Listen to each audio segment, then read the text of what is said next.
Are you a healthcare professional looking for a trusted concussion resource? Then you've come to the right place. From her New York City studios, welcome to Concussion Corner with your host, Dr. Jessica Schwartz.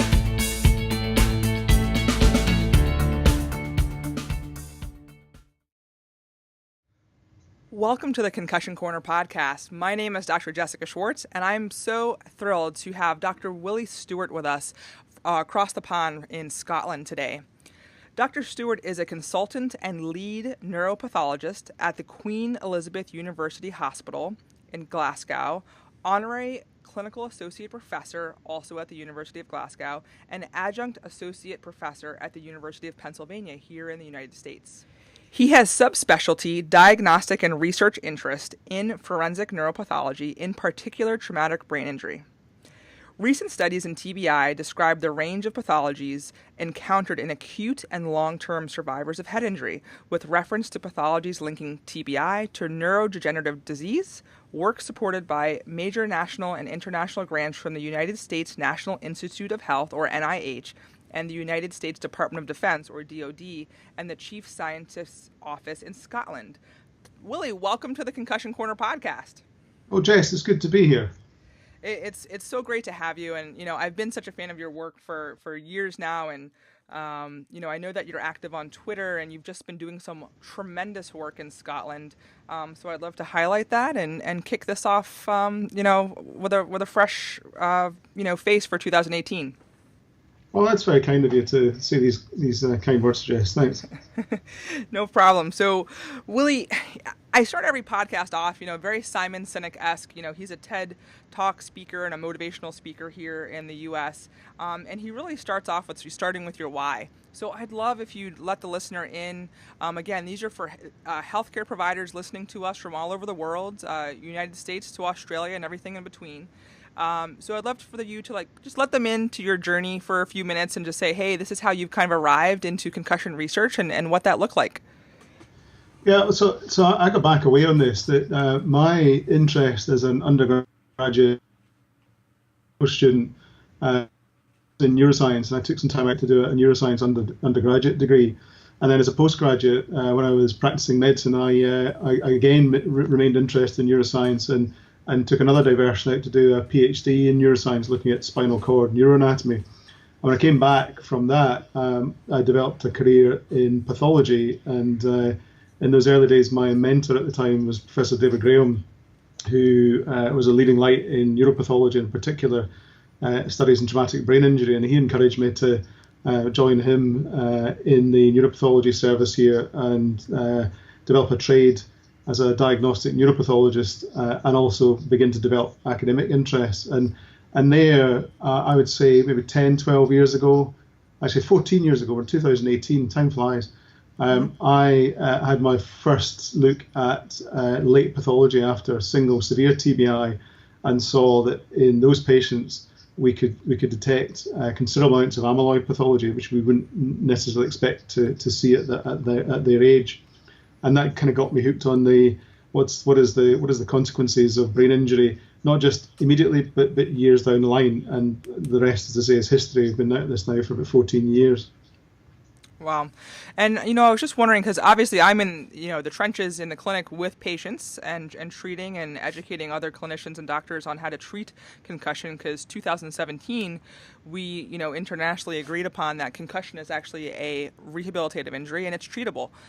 So for those of us that are actually treating patients, would you kind of give us a lens and a viewpoint into what your day looks like as a neuropathologist, and what does that mean? So my day's changed considerably over the last 5 years or so, because I've bought myself out to do more and more research. But a typical day would be I come in the early morning, deal with the usual tranche of emails and correspondence, and then get the diagnostic material taken care of for the day. And largely what I do now is look at diagnostic muscle biopsies and also autopsy material. Once I've cleared my desk of that, then I can sit down and pick up with research with my lab here, where I have a postdoc, several PhDs and technicians, and we look through the study material that we're working on. So at the moment, we're looking at what some of the late pathologies in TBI might look like in people who had community effective TBI, so the road traffic accident, single severe against sports. And so we'll discuss these and plan the project. And then I spend the afternoon research, or if I'm really lucky, I get to sit and write the manuscript.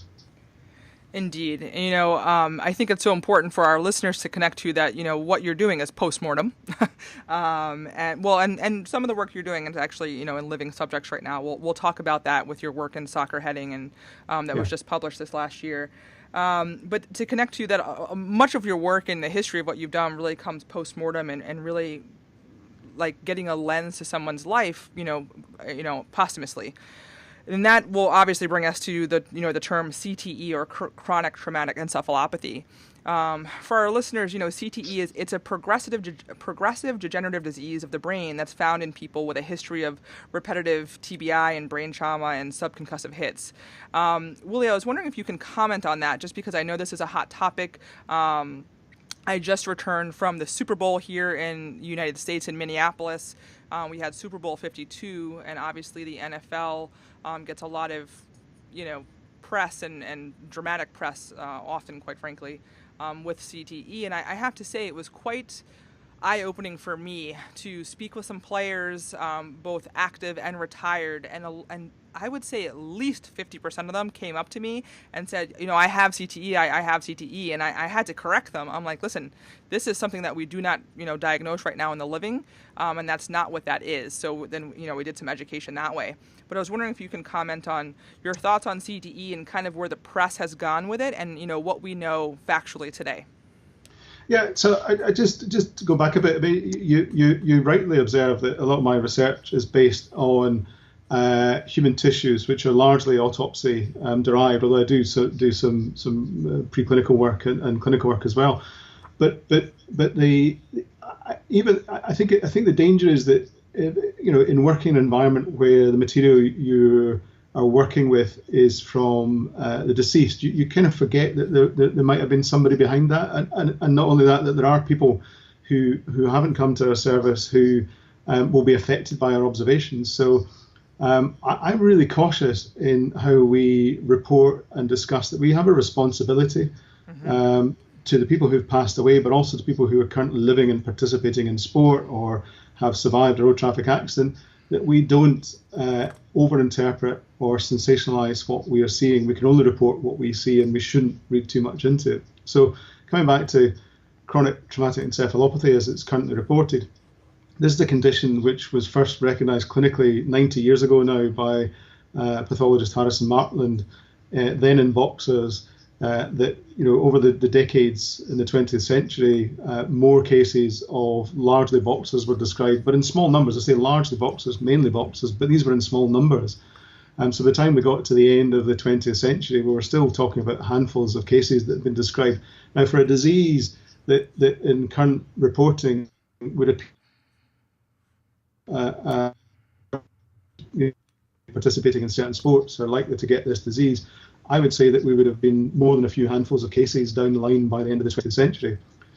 So that's one thing that strikes me, is that there seems to be a disconnect in current reporting, where it seems to have a very high proportions of former athletes affected by it, against experience in the history of the clinical presentation of this, where not that many people have come forward. Now, that doesn't mean that there aren't more people that haven't been recognised, but I do have a sense that the pathology, perhaps as we are seeing it, is in an acknowledged and selective and biased cohort of brain donations, which not necessarily representative of the whole experience in the field. Indeed. And, for our listeners, Willie here has written some really thought-provoking and quite frankly provocative pieces, for just, I want to say this correctly, for folks to really just take in and take a deep breath and really assess this concept of CTE and chronic traumatic encephalopathy and the fear of contact in sports. So it really, he takes it and takes his research and his clinical writings from BJSM and so on and so forth, and you can really get a 30,000-foot view, not just so much this tunnel vision of we're seeing these numbers like 97, 99%, of NFL players, but these are such small sample sizes. So he really makes you think when you read his work, okay, well, what else can be going on here? So really, connecting to his concept of really, we have a responsibility as healthcare providers to be delivering, accurate information and disseminating that honestly to our patients. So really important there. Yeah, and this is one of the things we're picking up with our version of football, but not the rugby, but the soccer version of football we call football here. Mm-hmm. In there has been a sort of slowly growing fear generated that perhaps the participation in soccer and heading in soccer might produce a very high risk of dementia in former soccer players. And certainly there is a pathology in some cases, and I've seen it and reported the first case of CTE in former soccer players, but that doesn't tell us anything about dementia rate in former soccer players. Mm-hmm. And nor do anecdotes and media headlines tell us anything scientifically about the dementia rates in former soccer players. Now, I'm very conscious that there are, and I work closely with families of people who've been affected by this and who do have loved ones who have dementia and who have played football. So that I think there is something we need to be very conscious of and striving to try and provide answers to. But I think we need to do it, fairly. We have to do it robustly. We have to do it scientifically. So what we are doing in a recently set up study, in fact, I just started this month, is that we're going to look at the rates of dementia in former footballers to just identify, do they have an increased risk of dementia or not compared to background population figures? But importantly, what we're going to do is not just focus on dementia and neurodegenerative disease, because that's only part of the story. What we do recognise is that participation in sport, particularly at high level, produces a lifelong health benefit. And so what we don't want to do is just get to a position where we're focused on dementia and suggest that dementia may be of higher incidence, but we miss that actually lifelong health is considerably better in this population, perhaps. So I think any conversation has to be balanced against the risks of disease against the benefit, perhaps, of participation in any sport. We don't want to lose that benefit. Indeed. And, you wrote a great article that was very thought-provoking entitled "Turning People into Couch Potatoes is Not the Cure for Sports Concussion." And, United States and UK, we kind of mirror in terms of public health and policy in terms of obesity and overweight numbers. So 2/3 in the United States and 2/3 in the UK of children are actually overweight or obese, per BMI numbers. And if you're just looking at numbers like cancer and cardiovascular disease and things like that, so many of those things are behavioral and can be prevented for what's going on today. So, as a physical therapist, as one of our national spokeswomen for the entire American Physical Therapy Association, for me not to promote movement would be like almost blasphemous. We've got to connect to that. Yeah, and there's a lot of conversation that's going on today about whether aspects of our equivalent to American football, rugby football, should have the tackle band, whether it should be modified in certain ways. I think we need to just take a step back and look for the science and data to inform that position. Now, that's not saying that I think there's likely to be no problem with it, that the game shouldn't be modified. I do think that modern sport has become so physical that it could be modified, but we're each of us attracted to sports and activities for different reasons. Now, in the west of Scotland, soccer is the biggest game. Every playground, every time the bell rings, the boys and girls run out with the ball and start playing soccer. I would confess I was terrible at it. I was genuinely awful at soccer. Couldn't control a ball and couldn't find a place in a soccer pitch to suit me. However, I found from age 7 onwards that I thoroughly enjoyed rugby, and the physicality then of rugby and the getting involved in the tackles, getting involved in the which I really couldn't get that from soccer, and I don't know where I would get it from if it weren't rugby. And so, people are attracted to sports for different reasons, and it's what keeps them mobile and active. And now, what I do believe that we could be doing a far better job of managing head injuries and head impacts in sport, which comes to where we got to the Scottish concussion guidance, is that whilst I think kids going out and playing high contact sports like rugby or football or soccer is something that they're going to be attracted to it, and we should probably be encouraging for physical activity. What we need to get far better at is recognising head injuries and head impacts across the board, and manage those well, and then we can look at how we might modify the game to reduce risk. Yeah, we've modified the game in different ways here. For example, we have baseball. I know baseball is very American, but we've actually, changed the game and changed injury outcomes for generations to come based off having a pitch count. And we're looking at about 100 pitches per game, with very stringent numbers here. And we've actually seen from an epidemiological standpoint, we've actually seen injuries completely change, decreased Tommy John injuries and things like that. In our, baseball players, youth to professional Major League Baseball. I think we can agree here, Willie, and chime in if, there's a different viewpoint or, by any means. But I think just repetitively hitting our children over the head or with subconcussive hits from, age 5 on, it's just not a good idea. Thoughts there? Yeah, I think conceptually it's not a good idea, but then we'll go back and let's just look at the evidence where's the evidence to support that there's been any long-term damage from that. Now, that's not me kind of demeaning the possibility there might be long-term damage from it. I'm just saying that we don't currently have the evidence. Particularly, it's different for sports like boxing. Clearly, that there's a risk of catastrophic brain injury, and there is risks of long-term damage. Has been long been recognised.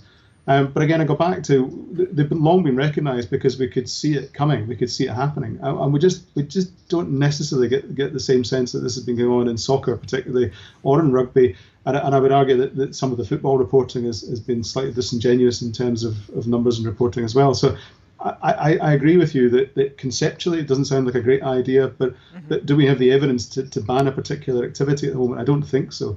I mean, come back to soccer, because again, that's something we're working with. There's talk of do we ban heading in youth level, particularly in the under 12s, under 11s. I think when you speak to people within football, as I do, they'll say, well, that's not something we encourage kids to do anyway. It's not part of the training at that level. We're trying to get them to keep the ball on the ground and pass it fluently, and that's the important thing. It's football after all. When you speak to coaches, they claim that they don't really coach under 12s, under 11s. In heading anyway. And when you speak to parents, they say, well, I don't see much of it, but it does happen when the ball goes high, the kids will jump up and hit it. So banning heading in under 12s may be the wrong response when it doesn't necessarily happen. But again, when I say it doesn't necessarily happen, anecdote, the conversations I have say it doesn't happen. What we need to do is go out there and actually meaningfully look at what happens in our youth soccer and figure out what is happening. And then we can develop a policy based on that, because it may well be that a ban is unnecessary because it doesn't happen anyway. It may well be that it's something that happens in only certain regions and certain countries. So I'm kind of, I'm conscious that we just want to be careful in the messaging, that we don't necessarily send out a message that says an aspect of a sport is unequivocally dangerous and must be banned, when in reality we don't have the strong evidence for that. What we could do is modify a sport just to make it more sensible and adopt a more sensible approach to it. Rugby is another one.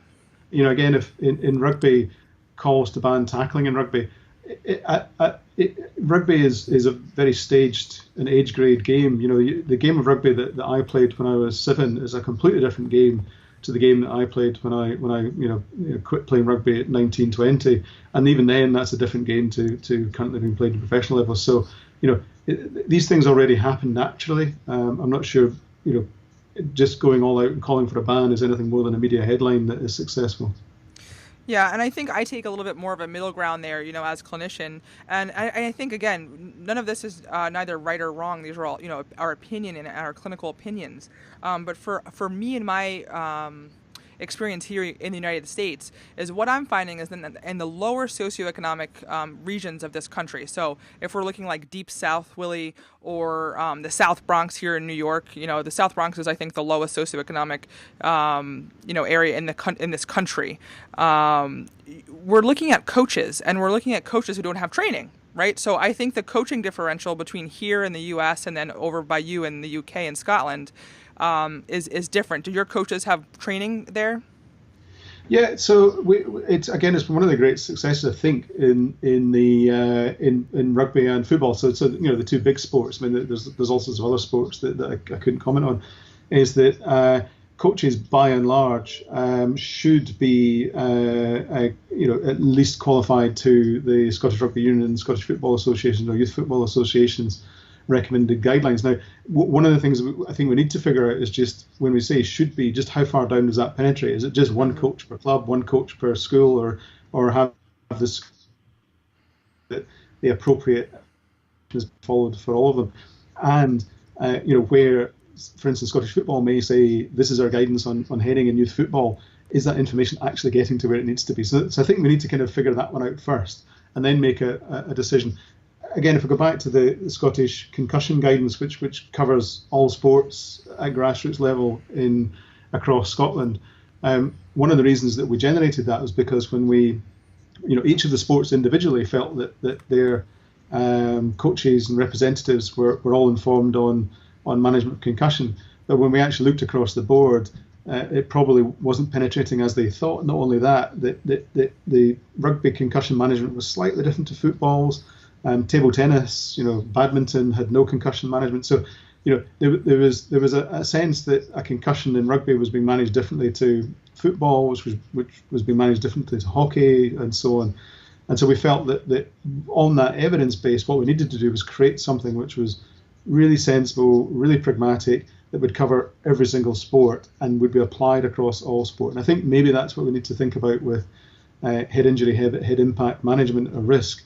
Is look at sports and say what is the real knowledge base, what is the real exposure in this sport at the moment, and how do we modify our messaging and our practice there. Indeed, and again, and we're going to highlight that, Willie, and just so our listeners connect to that, Willie just briefly touched on, and we're going to highlight very specifically in a few moments here, that Scotland actually put out the Scottish Sports Concussion Guidance, which was actually a global first in the world in Scotland, and it's we're going to highlight that in a second. But just to keep on task here, Willie, just because I think this is an important conversation. From my perspective, I'm okay with rule modification from a clinical perspective. And here's why. Because I know that there's folks out there like yourself who are just doing a bang-up job and doing research, out your ears. So I'm okay with rule modification as long as we're still collecting data, right? And then also we're keeping our kids moving. So I know here in New York State, I know one of our politicians put in, flag football for 14 and under, or for under 14 for American football, like NFL style football, not American soccer or your football. And again, I'm okay with that, just as long as kids are keeping moving, they're understanding the sport, they're understanding the rules, they're connecting to a team sport, and we can talk about BDNF all day long with the benefits of exercise and memory and the hippocampal growth and things like that. But again, I'm okay with that from my perspective, and as long as folks like yourself and Don Comsack and Doug Smiths in this world are collecting data, right? You're collecting data, and then hopefully we can then get that. But from my end, I don't want to wait until we collect this data 5, 10, 20 years down the road, and then we just don't have kids moving. So again, I think it makes for really healthy conversation in open forums like this, because this is what's going on in the world. Yeah, I mean, I don't disagree with some of what you said there, but again, I think we just need to be really responsible in messaging. The reason that the adjustments in the rules are being made is not because there's an evidence base to suggest they need to be made. It's just because there's a presumption that there may be a problem and that we're fast forwarding 20 years to prevent any issues. Because I think that my concern is that fairly inflammatory headlines and reporting on a number of the issues across this whole environment have created this fear that actually participation in sport may be bad for health, bad for brain health, and that somehow big sport and some aspects and some groups in research are trying in some way to cover this over, and that couldn't be further from the truth. Certainly from my point of view, is that it's just everything is informed on an evidence base, and if it's not, it needs to be very clear that evidence base doesn't exist. Right. And that's such an important connection for our listeners to listen to and deeply connect to with Dr. Stewart here.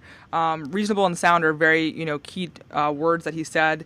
And again, on Concussion Corner, Willie, I've got Joanne Gerstner. She's already interviewed one of our, great journalists in sports and other sports journalists because, again, what we're seeing are inflammatory headlines and things like that. So we should not be, you're talking about fear, and in my world of physical therapy or physio across the pond and the rest of the world, we talk about fear avoidance. And, if something hurts, people then avoid it. And then it just becomes this downstream trajectory. And we don't want to see this in sport. So, again, keeping kids moving, being aware. And just as Willie said here, guys, is that, and I've been saying this for years, and I deeply mean this and connect to this, but there is no evidence-based medicine for concussion right now. We are primarily consensus-driven. A bunch of smart folks in a room get together and hash it out.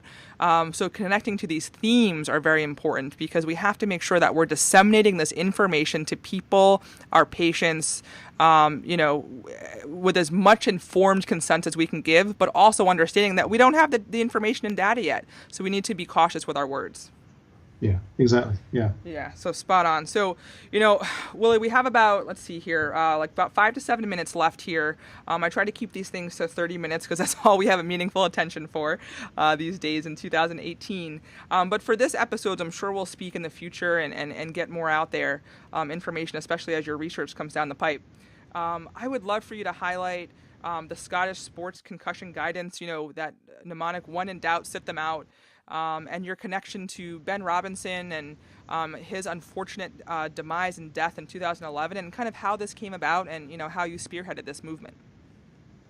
Yeah, so as I kind of said earlier on, that although I'm kind of dealing largely in the kind of the autopsy end of activities in this, I do think it's really important to kind of understand the context of where we're working, and all the conversations I've had in various times and places and all the meetings I go to, I'm always very conscious that at any one point in time there may be somebody in the room who is immediately affected by what I'm discussing, and in that case it could well be Peter Robinson. And Peter Robinson came to me some years ago, to just to ask questions as to did I understand what might have happened with Benjamin. And to give you some background, Benjamin was playing in schools rugby some years ago, and the reporting is that he was involved in a tackle. Afterwards, was a bit disorientated, was checked over by the referee and people there, who felt that he was fine to carry on. Benjamin's mother was on the sideline and wasn't quite sure whether he was entirely injury free, and was a bit concerned and did ask for some attention to him, but that never came. He carried on with the game. He had several more impacts during the game, and unfortunately in the final impact he never got back to his feet, never regained consciousness, and passed away a couple of days later in hospital from diffuse brain swelling, or as it's known in some places as second impact syndrome, where the brain had swollen uncontrollably as a result of brain injury. And so when Peter came to me to sort of discuss this, he was really kind of asking, did I understand what might have happened and what could be done to stop this happening again? And I had to be honest and say that in terms of what might have happened, we really just don't understand. We just haven't had a chance to do any meaningful research in this area, because these cases, thankfully, are so few and far between. Nobody's put together an experience. In terms of how we might prevent this happening again, the simplest thing in my mind was that we just had to be really clear on the messaging for concussion, is that really there is nobody smart enough. There is no test. There is nobody smart enough to be able to tell when a player is concussed or not, because the signs and symptoms are so vague, so subjective at the moment, and can be delayed in onset, that really we shouldn't be taking any risks. So the simplest thing in my mind was to follow the mantra, if in doubt, sit them out. So if there was any suspicion somebody may be concussed, just remove them from the field, particularly at youth level. because there's nothing to be lost and everything to be gained. So he and I spent some time discussing amongst ourselves and working with politicians and also with our local sports agencies about how we might address this issue. And what came up was, as I said earlier, is that the concussion management guidance seemed to be slightly different depending on what sport you were playing. In some sports, there was no obvious concussion guidance available for participants. And so we felt that at least at the amateur and grassroots level, where there's no video review, there's no sideline medics with, walk the line tests or tents that they can put up and bring players into and do magical iPad tests on them. There is nothing. There's just parents, there's teachers, there's volunteers, and there's coaches. There's no reason why management couldn't be the same for every single sport and every single activity, because it shouldn't be any different. If I'm playing basketball and I fall and bang my head, it should be managed no differently to playing rugby and if I get tackled and bang my head. And so that's where we approached it from. And when I contacted our colleagues in Scottish football and Scottish rugby, Scottish Institute of Sport, Scottish Government, universities, sports medicine experts, and said, is there any reason why we cannot have one guidance at grassroots for every sport? Everyone, to man and woman, said, I see no reason why not. And that's how we took that forward. Now, what we were very careful to say, this is just grassroots and amateur, because where every sport gets very precious is in how they manage their elite athletes, because they all feel they're doing the best thing for elite athletes. I'm not sure that I would necessarily agree with that, but I will leave them to take responsibility for that themselves. But at grassroots, no reason why we couldn't do that. And so we then published the guidance several years ago, and we're now just in the process of updating, and it should be out in the next reflect publications. Sorry, you broke up there at the end. What was the last thing you said there with publication and grassroots? So we've now had the grassroots publication out, which has been out for several years now, and is just in the process of updating. And so within the next month, we'll have the next revision of our grassroots guidance, which will reflect the various updates and discussions from Berlin. Oh, wonderful, wonderful. I'm so glad to hear that. Willie, as we come up here on that 30-minute mark, we didn't get to so much of your research that I want to talk about. So we're definitely gonna have to have you back on, because I'll link up the articles for the listeners, because we have a lot of hungry listeners out there. I have to say, they've reached out for articles and things like that. And what I love about a lot of your research and data is that a lot of it's out there for that FOMED community. That means free open access medical education. So a lot of them are open PubMed Commons and open for the public to read if you don't have university access. So I'll kind of let the listener lean in, and when we have Willie back on here, we're definitely going to talk about a few of his articles. One of them I've never thanked Willie for, but because I commented it on social media. The BBC reached out to me on his article from last year, evidence for acute electrophysiological and cognitive changes following routine soccer heading. And then we'll talk about his work with looking at long-term health outcomes after exposure to repeated concussion in elite level rugby, and then have that conversation across rugby and soccer, just because a lot of that doesn't get, at least in the U.S. press and news, doesn't get the attention that it deserves. So we'll definitely do your work some justice and give you a shout out, on our follow-up episode here, Willie. What's the best way for folks to reach out to you and say hello, and what's the best way for that so they can say howdy? Yeah, so there's two immediate ways. One is just to use Twitter. I'm at Will Stew Neuro, but I'm sure you can share that on the website. Mm-hmm. And I think that's a great way of communicating with people and trying to simplify some of the complex arguments down to limited characters is a fantastic way of communicating. And the other one is through our laboratory website, which is a complex website. But if you look up Glasgow Brain Injury Research Group, it will bring you to us, and all the contact information is there. So either one of those ways is a great way to get in touch with me. And whilst we try to make all our articles as open and accessible as possible, some journals, as you appreciate, still have an embargo. And so I'm happy to try and communicate behind the abstracts on these for anybody who wants to get in touch. Oh, that's wonderful. And, I'll make sure to definitely highlight the research in our follow-up episode, Willie, because it just deserves the attention that the work that you've put into that and the time. So I'll make sure to get those links out, your Twitter and your website and all of the information, including some of the PubMed links to the articles that we touched on today. Sure. Again, thank you so much for coming on to the Concussion Corner podcast. I'm delighted, and so I'm happy to come back again. Awesome. Thanks, Willie. Well, have a great day. Andrew. Thank you for listening to the Concussion Corner, hosted by Dr. Jessica Schwartz. The information in this podcast is for entertainment purposes only and not to be used as personal medical advice. Don't forget to follow us on social media on Facebook, Instagram, Twitter, and YouTube at Concussion Corner.